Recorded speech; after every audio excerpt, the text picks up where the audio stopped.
Bismillahirrahmanirrahim. Assalamualaikum warahmatullahi wabarakatuh.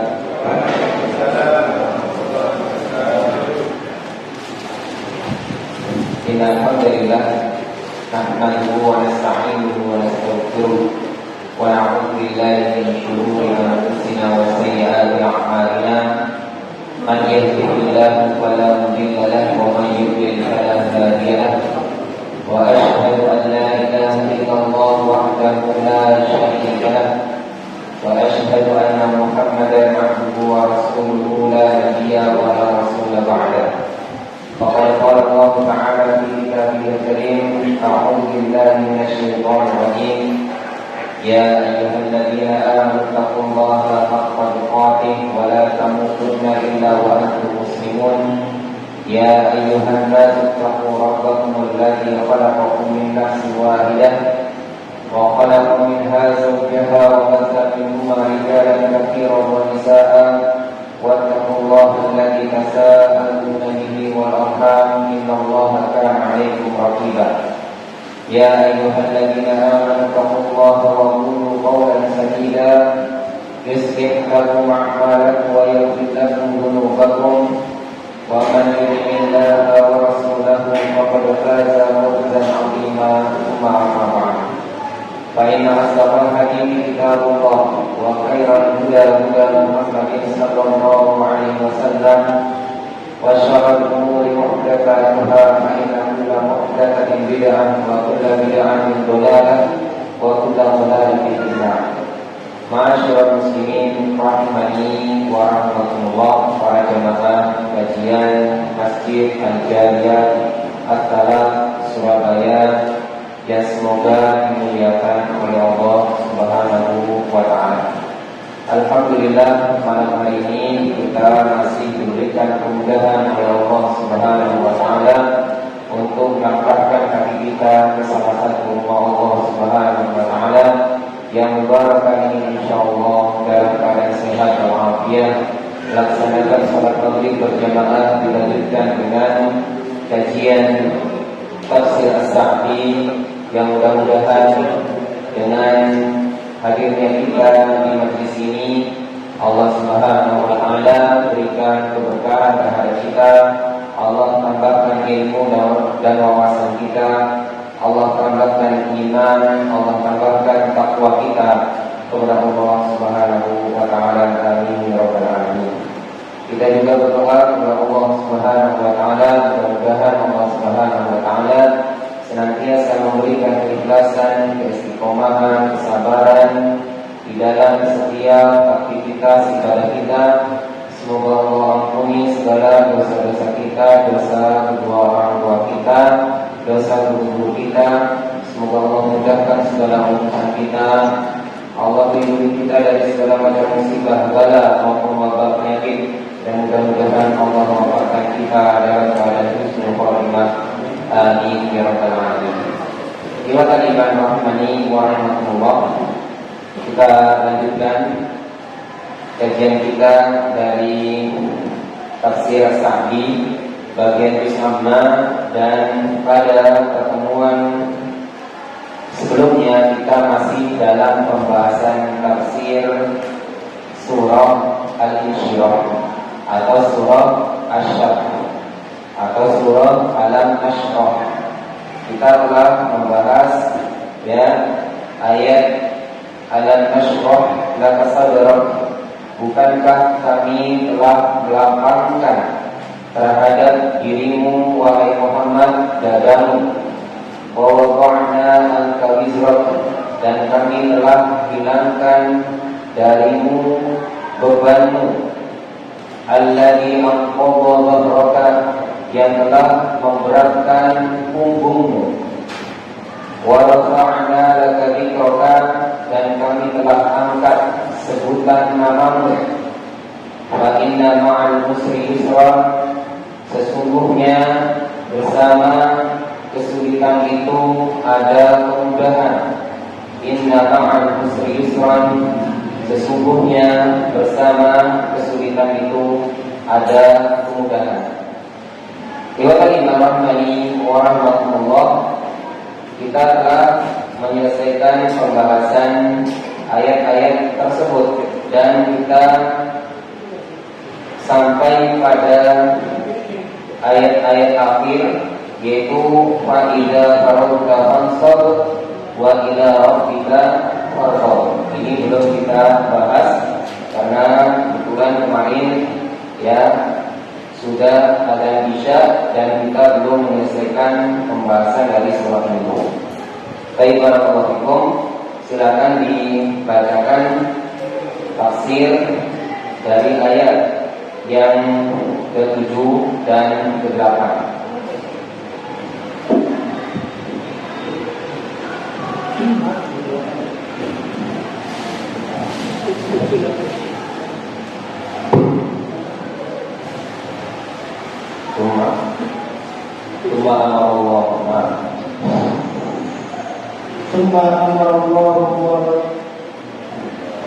ثم أمر الله ورسوله أصلا والمؤمنين تبعا بشكره والقيام بواجب نعمه فقال فإذا فرغت فانصب، أي إذا تفرغت من أشغالك ولم يبق في قلبك ما يعوضه فاجتهد في العبادة والدعاء وإلى ربك وحده فارغب، أي أعظم الرغبة في إجابة دعائك وقبول عباداتك، ولا تكن ممن إذا فرغوا وتفرغوا لعبوا وأعرضوا عن ربهم وعن ذكره فتكون من الخاسرين. وقد قيل إن معنى قوله فإذا فرغت من الصلاة وأكملتها فانصب في الدعاء وإلى ربك فارغب في سؤال مطالبك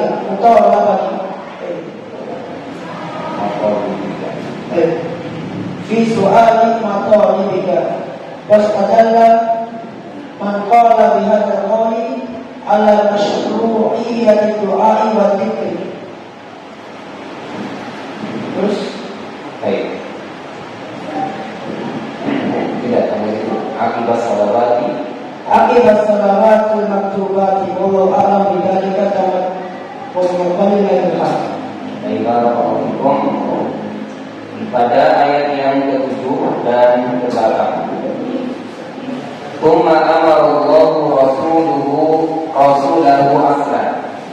Tsumma amara Allahu, kemudian Allah Subhanahu wa taala memerintahkan rasulahu, rasulnya, yaitu Nabi Muhammad sallallahu alaihi wasallam aslan, secara asal.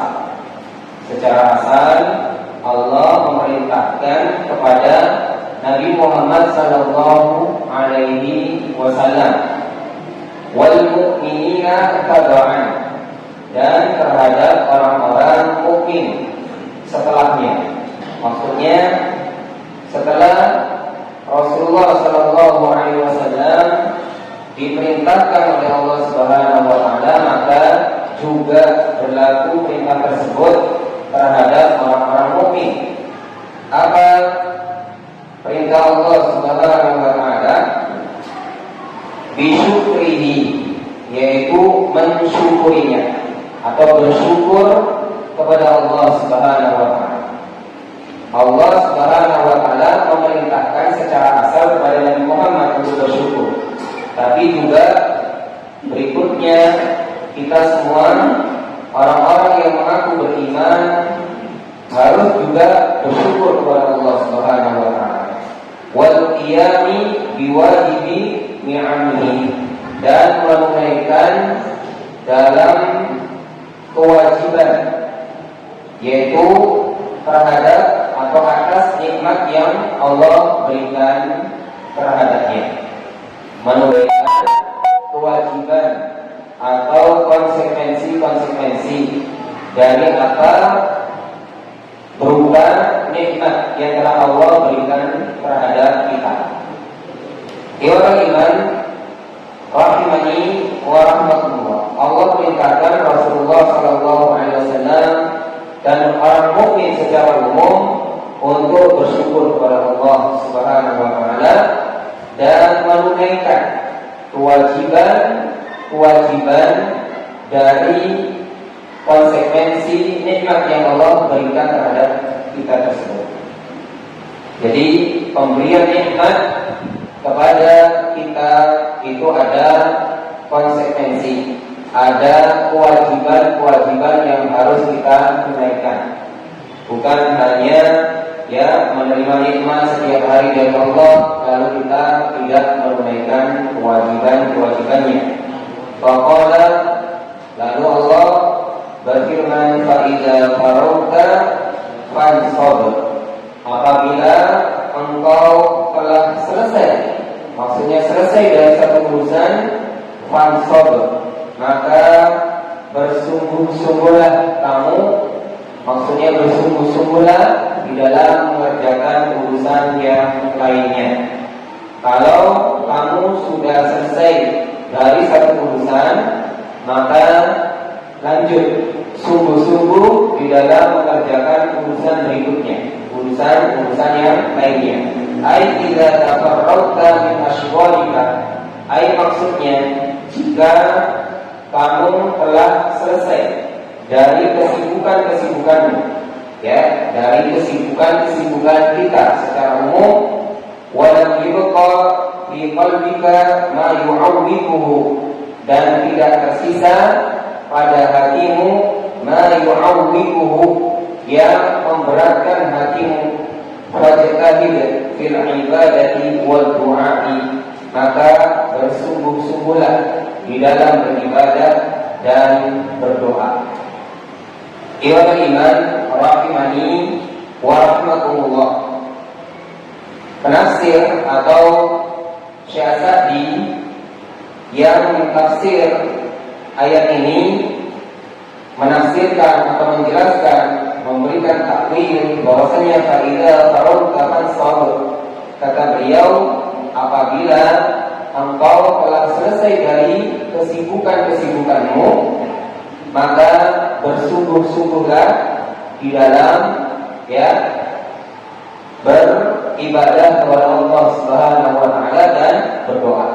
Meskipun di dalam hal ini ada yaitu banyak tafsir, minimalnya ada 2 tafsiran berkenaan tentang faedah faragta fansab. Tafsiran yang pertama, faedah faragta fansab, tafsiran yang pertama adalah jika engkau telah selesai dari urusan akhiratmu, maka tetap fokus dan serius untuk ibadah selanjutnya. Jadi selesai melakukan suatu ibadah, maka selanjutnya tetap fokus dan tetap sungguh-sungguh di dalam melakukan ibadah selanjutnya, ibadah yang lainnya. Ini pendapat yang pertama. Dan pendapat yang pertama ini diantara contohnya adalah setelah engkau selesai sholat, maka bersungguh-sungguhlah kamu di dalam berdoa.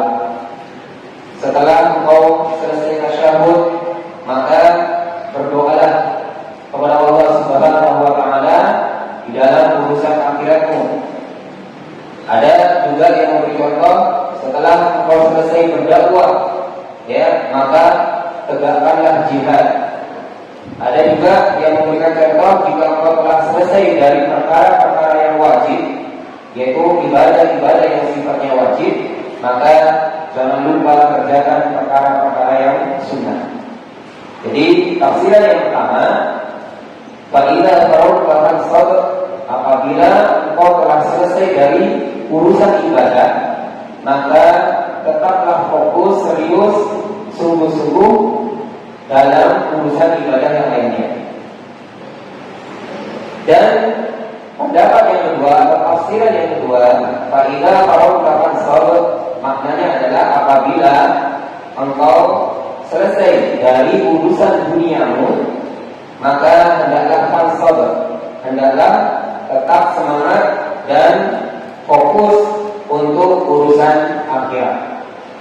Tafsiran yang kedua, kalau kita dari urusan dunia, maka fokuslah ya pada urusan akhirat. Ya, pada urusan akhirat. Maksudnya jangan lupakan akhirat.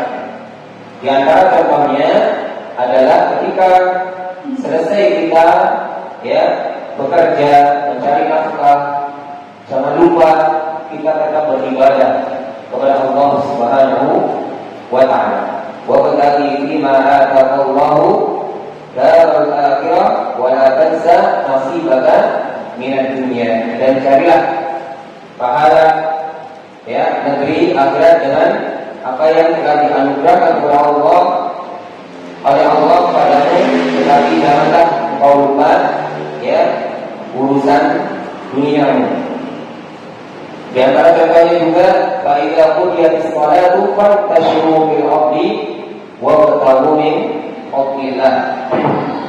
Yaitu kalau engkau telah selesai dari yaitu salat ya salat Jumat, maka hendaklah kalian yaitu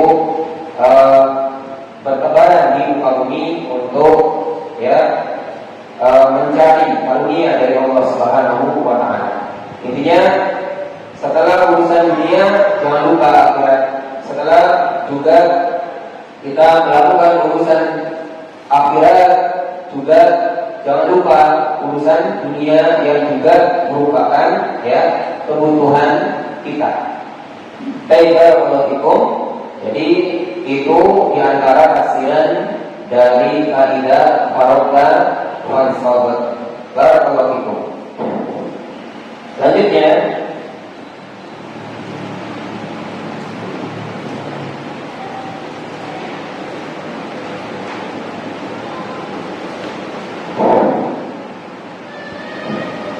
فإذا فرغت فانصب أي إذا تفرغت من أشغالك ولم يبقى في قلبك ما يعوضه فاجتهد في العبادة والدعاء وإلى ربك. Dan terhadap Tuhanmu yaitu Allah Subhanahu wa taala wahdahu satu-satunya farghab, maka hendaklah engkau berharap. Ai a'zim ar-rabbaka, maksudnya besarkan ar-rabbaka, keinginanmu ya fi ijabati du'aika, di dalam terkabulnya doamu, wa qabuli ibadatika, dan diterimanya ibadah-ibadahmu. Wa ila rabbika farghab, terhadap Tuhanmu hendaknya engkau berharap. Maksudnya apa? Kata Syasadi aqlim ar-rabbaka, besarkan harapanmu, besarkan keinginanmu ya di dalam terkabulkannya doa kita. Kalau kita berdoa kepada Allah Subhanahu wa taala, tidak boleh kita setengah-setengah. Tidak boleh kita berdoa itu keinginannya kecil atau harapannya kecil, atau tidak ada keseriusan di dalam berdoa, atau ya dengan bahasa ya Allah jika engkau ya kabulkan maka kabulkan, jika engkau tidak ingin mengabulkan jangan kabulkan. Ini tidak serius ya. Ya Allah saya minta ini, kalau engkau ya berkehendak kabulkan, kalau engkau tidak menghendaki jangan dikabulkan. Ini kurang serius. Tapi kalau kita ya meminta sesuatu itu hendaknya besarkan harapan kita ya, karena Allah Subhanahu wa taala tidak pernah merasa keberatan dengan seberapa besar atau sebesar apapun permohonan kita. Dan juga wa ila rabbika farghab itu di antara maknanya adalah besarkan harapan kita akan diterimanya ibadah kita secara umum, bukan hanya doa. Jadi ibadah kita setelah kita melakukan ibadah ya harapan kita ya diterima. Ya, tidak bisa kita ya beribadah sekedar ibadah mau diterima atau tidak, lalu kita tidak ya memperhatikan. Ya, kita beribadah di antara tujuannya adalah supaya ibadah kita diterima oleh Allah Subhanahu wa taala. Tentunya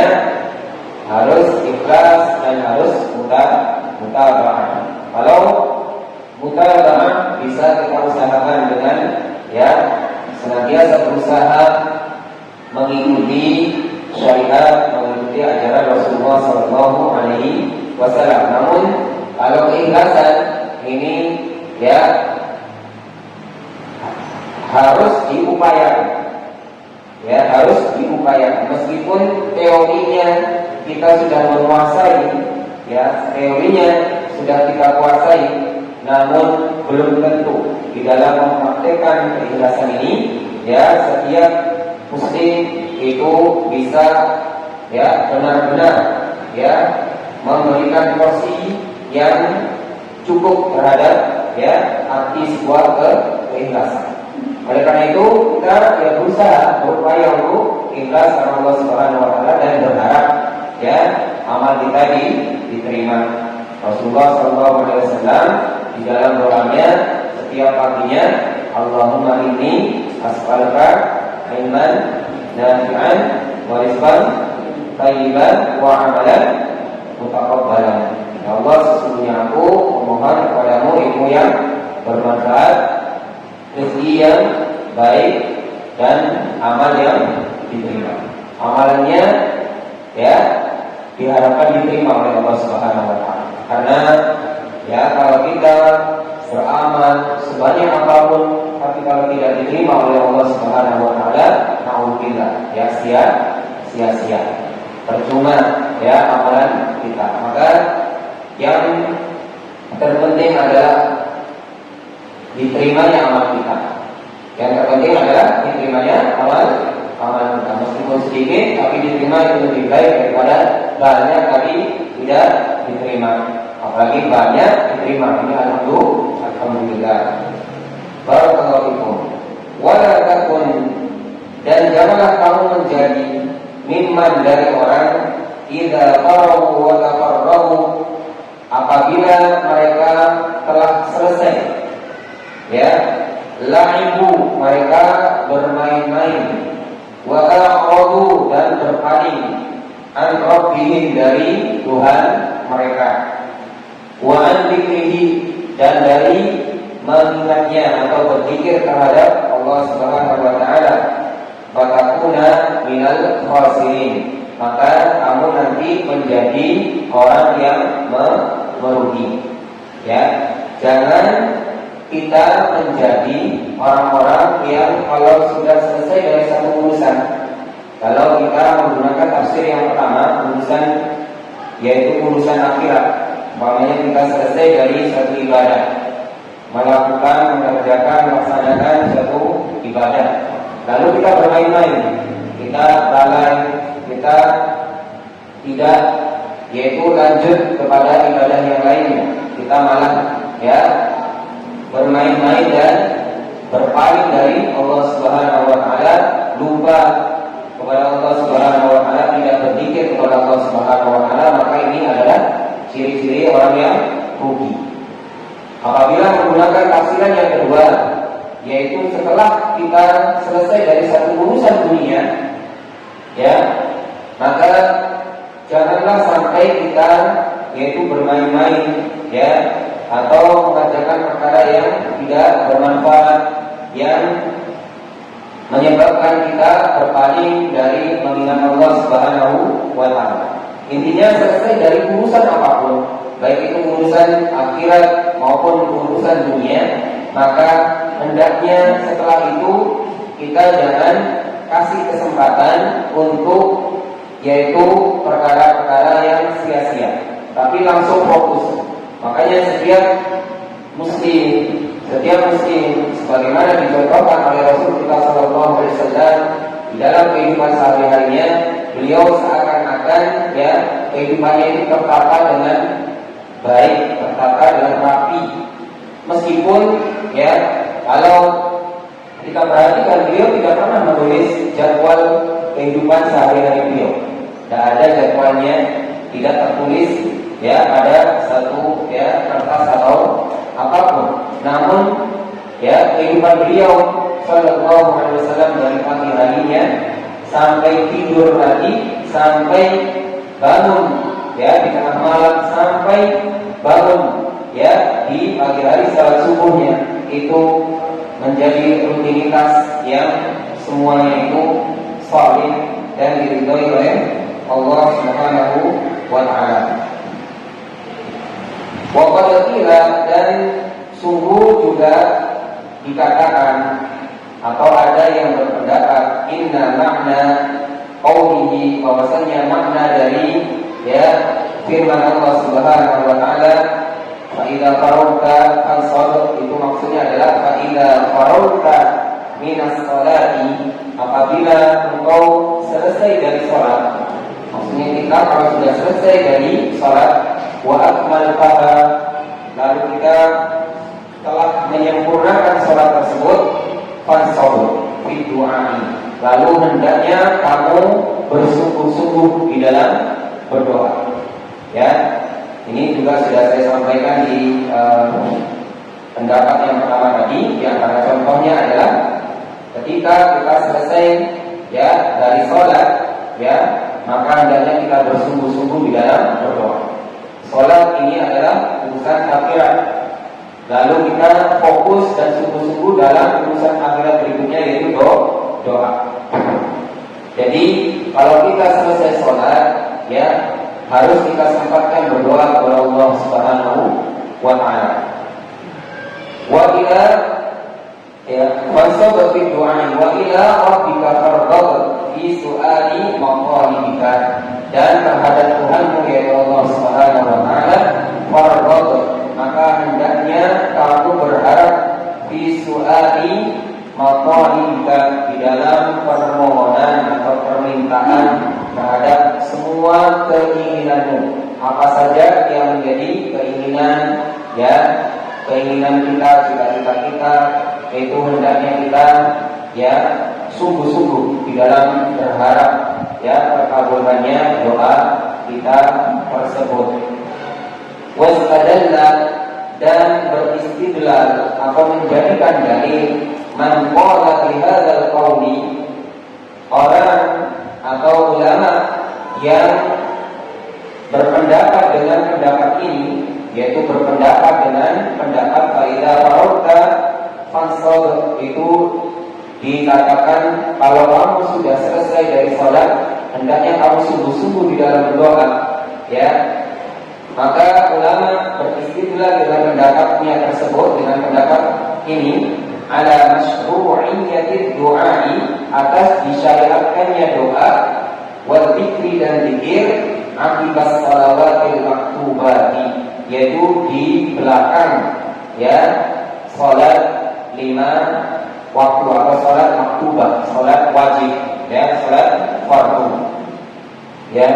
Yang berpendapat fa'idza farauta fansab, maka apabila kamu selesai dari salat, kamu hendaknya sungguh-sungguh di dalam berdoa. Itu beristidlal dengan pendapat ini atas, yaitu disyariatkannya berdoa dan berzikir di akhir salat. Meskipun di dalam hal ini para ulama khilaf berkenaan dengan akibat sholawat, yaitu belakang salat. Belakang salat itu apakah sebelum salam, yaitu di akhir setelah tasyahud, jadi setelah Hamidul Majid, itu juga akibat sholawat di akhir atau di belakang salat, sehingga kita bisa berdoa di akhir salat tersebut sebelum salam. Dan juga ada yang berpendapat akibat sholawat di akhir salat atau belakang salat, itu maksudnya setelah kita berzikir astagfirullah, astagfirullah, astagfirullah, dan seterusnya, selesai berzikir, kita berdoa kepada Allah Subhanahu wa taala. Wallahu a'lamu bidzalika, dan Allah Subhanahu wa taala lebih mengetahui terhadap hal tersebut. Tamat walillahil hamdu, telah selesai pembahasan tafsir dari surah Al-Isra ini. Walillahil hamdu, dan segala pujiannya milik Allah Subhanahu wa taala. Barakallahu fikum. Ada sisa waktu berapa menit? 10 menit.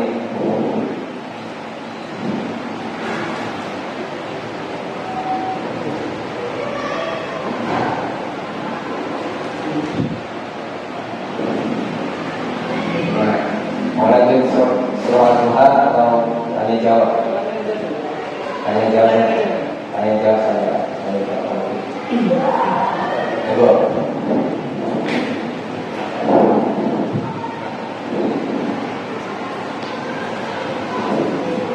Mohon izin bertanya Ustaz. Ini terkait dengan ayat yang ke-7 Ustaz. Fa'idha faragna fansab. Ini dalam tafsir, jadi dikatakan bahwa hendaklah kalian meminta kepada Allah itu sesuatu yang besar.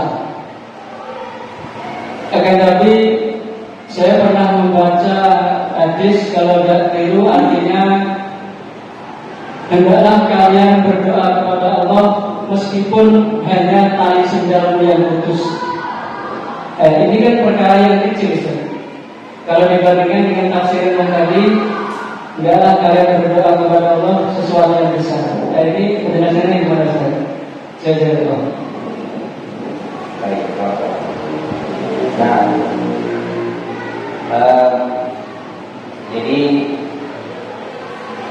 faidah taruh kapan sabur itu terjemah yang tepat adalah kalau kamu ya selesai dari satu urusan, maka hendaknya kamu bersungguh-sungguh di dalam mengerjakan urusan yang lain.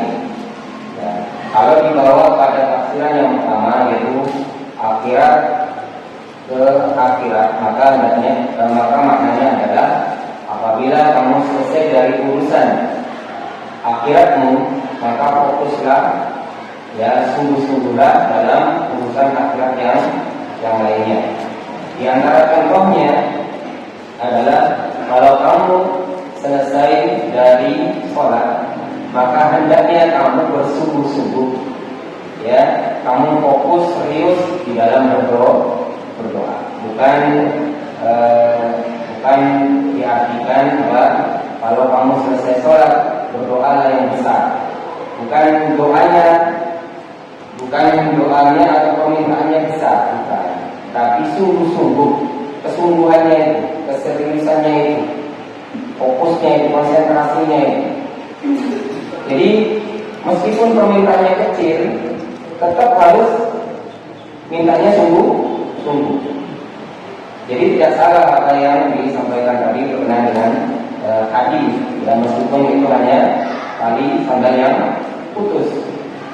Ya, jadi lewat Imam warahmatullah, ketika kita minta kepada Allah Subhanahu wa taala, itu yang dimaksud besar, itu besarkan harapannya.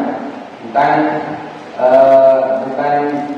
harus permintaannya harus besar, kalau kecil tidak boleh, bukan. Tapi besarkan harapan kita, besarkan kesungguhan kita, besarkan konsentrasi kita di dalam berdoa. Ini yang tepat.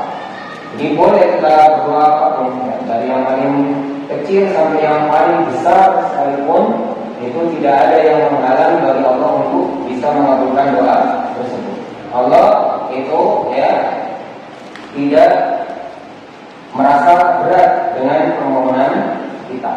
Ya, Allah Subhanahu wa taala tidak pernah sedikit pun merasa keberatan terhadap permohonan kita. Dan Allah Subhanahu wa taala sebaliknya juga tidak merasa jemu ya, atau bosan atau meremehkan dengan permohonan kita meskipun itu kecil. Allah Subhanahu wa taala itu hanya menganggap sombong bagi orang yang tidak mau berdoa. Ya, kalau orang yang berdoa dengan doa apapun selama itu doanya baik dan tidak mengandung unsur kezaliman dan memutus tali silaturahim, maka silakan berdoa. Ya, meskipun hanya urusan-urusan kecil, Allah saya minta sepeda motor, minta baju, terserah itu.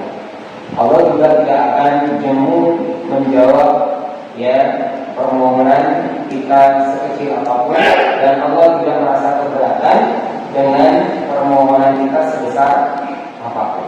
Kalau jadi yang dimaksud farroh di situ adalah besarkan kesungguhannya, bukan doanya harus besar.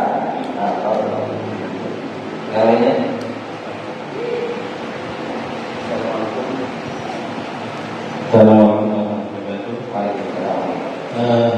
Maaf Pak Ustaz, pertanyaannya ini yang ada di masyarakat Pak Ustaz ya.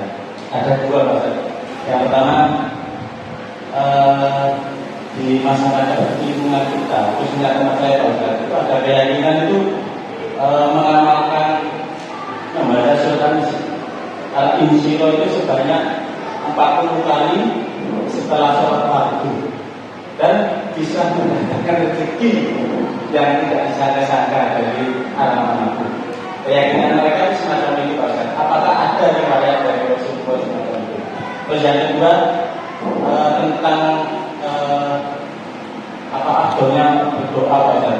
Kan disunahkan dalam sholat itu kan ada sunah-sunah berdoa, maksudnya dalam bersujud atau tahiyat akhir itu yang lebih afdal yang mana Pak Ustaz? Yang di dalam sholat atau yang setelah sholat? Misalnya dalam tafsiran tadi kan setelah akhir sholat itu kan untuk berdoanya itu.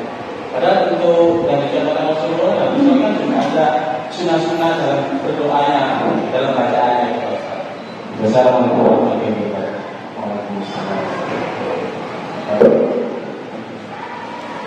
Nah, yang pertama berkenaan dengan ya ada tersebar masyarakat itu membaca surah Al-Insyirah sebanyak 40 kali selesai sholat, maka itu akan menyebabkan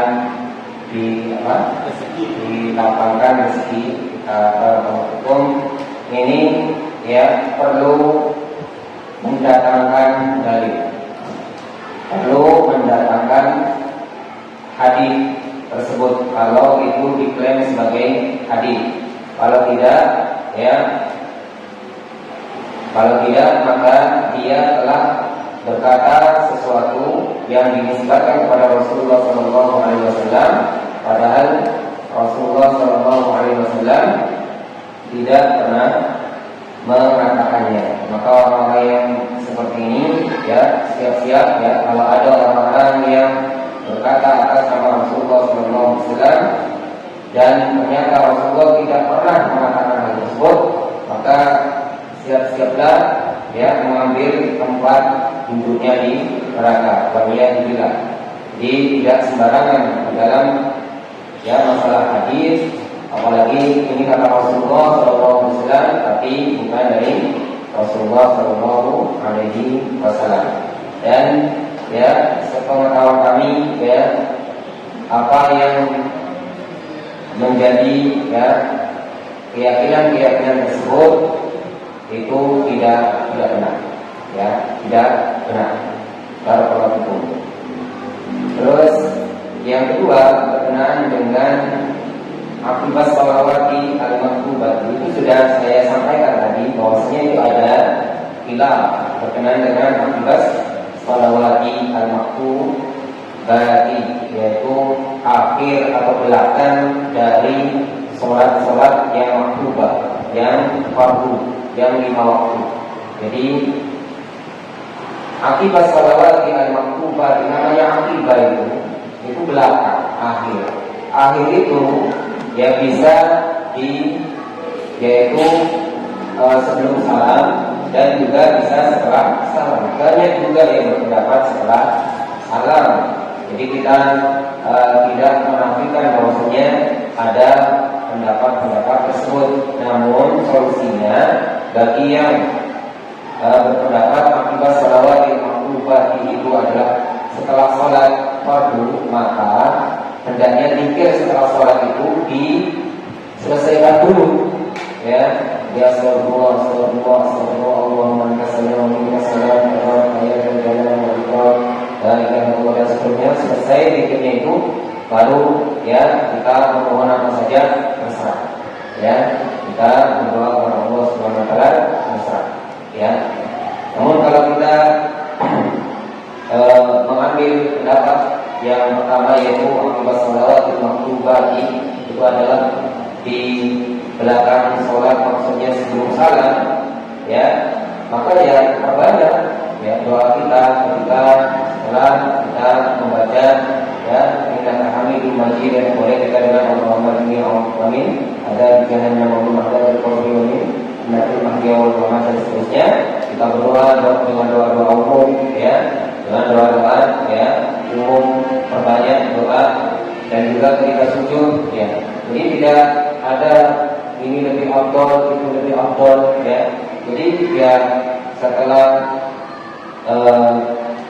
ketika sujud itu juga ada contohnya, di sebelum salam juga itu ada dalilnya, sehingga ya sama-sama kita praktekkan, ya, sama-sama kita kerjakan, ya.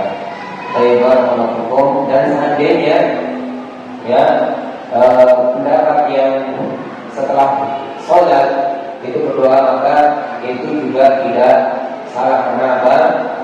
Karena sebenarnya doa itu kapan saja ya kita meminta, maka itu dibolehkan. Adapun kalau mengkhususkan setelah selesai sholat wajib, maka juga tidak salah berdasarkan tadi ayat al-Qur'an fansab tauman, ya, ayat tersebut dan tafsir dari ayat tersebut, meskipun secara contoh itu kita ya belum mendapati ya riwayat, yaitu setelah selesai. Jadi setelah urutan zikir itu, lalu Rasulullah berdoa dengan doa yang banyak, tidak ada yaitu riwayat-riwayat yang khusus tentang itu. Nah, barakallahu. Namun namanya permintaan, ya, permintaan kapanpun dimanapun, ya. Apalagi kita umpamanya sempatnya, ya, ketika selesai sholat, silakan kita berdoa sebanyak-banyaknya. Nah, karena itu tempat yang baik, ya, di masjid, ya, waktu yang baik. Kalau kita sudah di tempat kerja, sudah malas berdoa. Nah, barakallahu. Kalian cukup, ya. Alhamdulillah, mudah-mudahan bermanfaat untuk saya pribadi dan untuk panjenengan semua. Kita tutup dengan kafaratul majlis.